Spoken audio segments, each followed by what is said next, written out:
main bakar bus di depan. Ini semua mesti kasih tindakan. Anda kalau udah brengsek, udah salah, kita mau perbaiki Anda melawan, itulah gunanya pemerintah mengangkat senjata. Untuk apa? Menegakkan hukum. Kalau tidak, negara ini jadi rusak, bukan negara. Kalau Anda mau bernegara, mesti berkonstitusi. Ini jelas aturannya. Tapi kalau sewenang-wenang memukul rakyat, membunuh rakyat, kamu biadab. Tapi kalau rakyat membunuh aparat, seenaknya lalu dianggap itu tidak salah, kalian yang biadab. Kamu mesti jelas gitu ngomongnya gitu loh. Oke. Pak Ahok, kalau tadi Pak Ahok mengatakan ada satu kata bakar, kita ngomong bakar-membakar lah ya. Ada data yang keluar seperti itu, ada 1.000 rumah terbakar di zaman Pak Jokowi dan Ahok. Bukan soal di zaman Jokowi atau saya zaman Ahok. Mungkin depan bisa 2.000, bisa 10.000 terbakar. Kenapa? Karena PLN menyambung listrik ke rumah yang tidak ada IMB. Kamu bisa bayangkan nggak kalau instalasi di dalam itu diserahkan kepada pemilik rumah, bukan tanggung jawab PLN.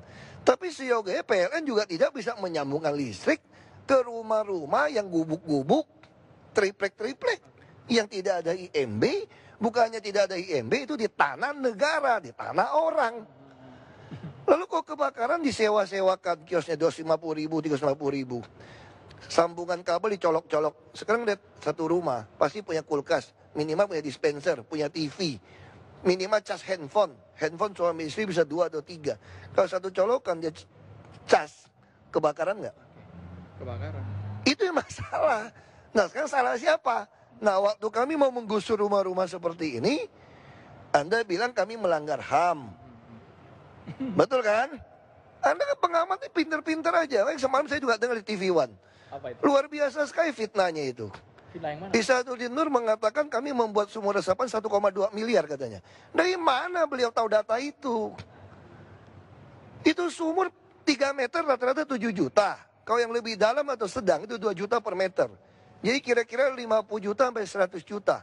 Maksimal 200 juta per sumur yang dalam. Jadi tidak logis angka itu Pak ya? Jadi dari mana? Jadi jangan membangun opini seolah seperti itu. Mana ada zaman seperti sekarang, semua anggaran kami buka. Mana ada pejabat yang saya tantang, periksa harta kamu, biaya hidup kamu, dan pajak yang kamu bayar. Baru kamu jagoan ngomong sama saya. Jadi gak usah banyak ngomong gitu loh. Jangan membangun opini yang merusak. Nah saya mesti ngomong jelas seperti itu. Kalau kebakaran sekarang gimana cara nyetop PLN? Kami kantor di Merdeka Selatan. Sudah disuruhin surat. PLN mengatakan selama orang mengajukan permintaan ya kami kasih. Kalau soal kebakaran bukan wilayah kami. Ya sekarang gimana? Nah kami cuma mengantisipasi. Sekarang mau air. Mau ngambil air kebakaran. Mau cegah kebakaran supaya tidak meluas. Semua jalan inspeksi sungai didudukin. Sungai pun didudukin. Gimana kita mau menggali sungai? Waktu kita menggaruk orang keluar dari jalan inspeksi 7,5 meter. Kamu katakan melanggar HAM. Mari kita kejar membuat rumah susun. Membuat rumah susun supaya kamu tinggal di rumah susun. Itu pun menolak. Mengatakan minta ganti 3 juta. Makanya saya bilang nenek lu punya tanah apa? Tapi kan rumah susun juga butuh waktu kan. Itu persoalan kita di situ. Kita berusaha pindahkan orang kasih kulkas, kasih apa aja bilang melanggar HAM. Jadi kita ini udah nggak jelas. Yang kamu bela siapa? Jadi saya bilang pengamat-pengamat silakan kritik kami terima. Tapi yang masuk akal gitu loh. Yang ada datanya seperti itu Pak Ahok ya? Ya kan bilang tuduh kami sumur resapan 1,2 miliar. Ya tangkap aja kalau itu korupsi. Kita udah buka anggaran dari mana. Jadi jangan membangun opini yang seolah-olah hebat gitu loh. Kita ada data. Semua anggaran kami bisa Anda lihat di website. Semua anggaran yang ada di pemerintah provinsi bisa dipertanggungjawabkan. Anda bisa buka di website sampai lembar ketiga. Mana ada provinsi lakukan seperti ini. Semua gaji saya publikasikan. Jadi itu konyol. Kalau soal kebakaran itu cuma ngomong aja. Kebakaran bisa aja tambah banyak. Kenapa? Karena rumah liar tambah banyak. Waktu kita mau sikat dia bilang melanggar HAM. Makanya cuma hamburger yang kamu langgar. Baik. Ya. Pak Ahok, sebelum Anda melanjutkan aktivitas nih boleh nih. Kita agak cooling down sedikit ya Pak ya. Kalau pagi-pagi ngobrol dengan Pak Ahok semangat membara nih. Bukan Tapi membara, saya marah. Oke, marah. Karena terus TV One juga saya bilang jujur ya, suka mencari-cari alasan juga. Oke. Saya ngomong jujur aja gitu loh. Saya nggak suka dipolitisir dan saya juga walaupun orang politik, saya nggak peduli sama nama baik. Saya cuma mau kerja saja. Mari kita siap nggak? Anda kalau bilang lebih macet ya pasti resiko lebih macet, nggak usah pilih lagi. Santai saja kok. Anda nggak usah pilih lagi kami 2017.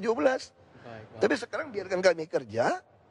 Silakan Anda awasi, silakan Anda kasih masukan. Kalau Anda tidak senang, ya jangan pilih lagi 2017. Anda cari lagi orang yang lebih mau kerja keras. Baik, Pak Ahok. Itu aja. Baik, Pak Ahok. Kita santai dulu, Pak ya. Santai sebentar. Saya boleh dong, selama setahun Bapak sudah berada di Jakarta, saya mau ngetes sedikit ini, Pak. Kira-kira bahasa Betawi sudah jago atau belum nih, Pak Ahok? Coba dong nyapa pemirsa TV One. Kira-kira Kira nggak perlu seperti itu. kagak logat Betawinya, Pak. Paling nggak menyapa saja, Pak. Logat Pak Betawi Ahok. juga ada macam-macam. Ada logat Betawi yang mana? Contoh Kalau yang Tanah Abang, selamat pagi, Pak. Tanah Abang mirip Melayu. Oke. Masih pakai kemana? Masih sama. Oke. Masih sama seperti Melayu. Ya kan Anda mau niru gaya yang mana? Selamat pagi, Pak. Iya kan? Paling nggak, Pak? Kabar, Pak. Saya kira tidak perlu lah seperti itulah. Ya. Baik, terima kasih Pak Ahok. Silakan lanjutkan aktivitas lagi. Pemirsa, kalau kita tadi sudah mendengar Pak Ahok dan sudah membeberkan bahwa semua program selama 1 tahun ini dianggap Pak Ahok sudah berjalan sesuai dengan tanggung jawab pemerintah Provinsi DKI Jakarta. Tapi Anda sebagai masyarakat Jakarta yang menilai apakah Anda sudah merasakan yang namanya Kartu Jakarta Sehat, Kartu Jakarta Pintar, semua program yang sudah dibuat oleh pemerintah Provinsi DKI Jakarta. Anda lah yang merasakan. Kami hanya mengabarkan untuk Anda. Saya akan mengembalikan ke Wisma Nusantara. Ada Arif Fadil dan Winnie Carita dan juga sejumlah pengamat yang akan menilai bagaimana kinerja 1 tahun ini yang dilakukan oleh